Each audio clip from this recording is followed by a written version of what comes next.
All right, now that we have answered our question about our channel on Mars, we're going to start moving on to some other things in Module 2. However, before we get there, we're going to have a couple lessons on ecological succession.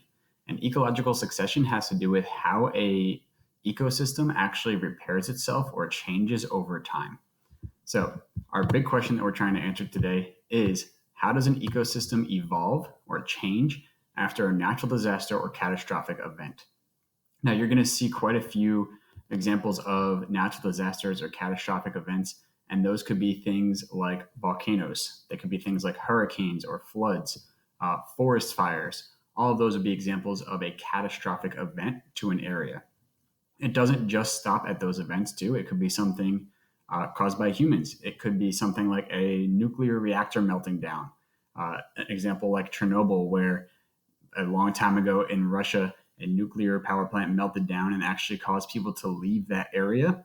And that would be an example of something that would have a catastrophic event that would cause ecological succession. So there are a lot of different types of things that could cause an event that would trigger ecological succession.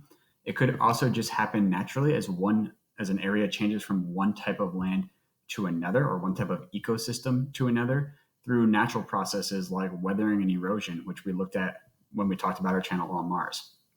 So throughout your lesson today, you're actually going to watch quite a few videos, two that are hosted by somebody else and another one that is hosted by me as I take you through an activity. And we'll see if we can answer some questions after each of those videos. Now, what I really want you to pay attention in those videos are two things.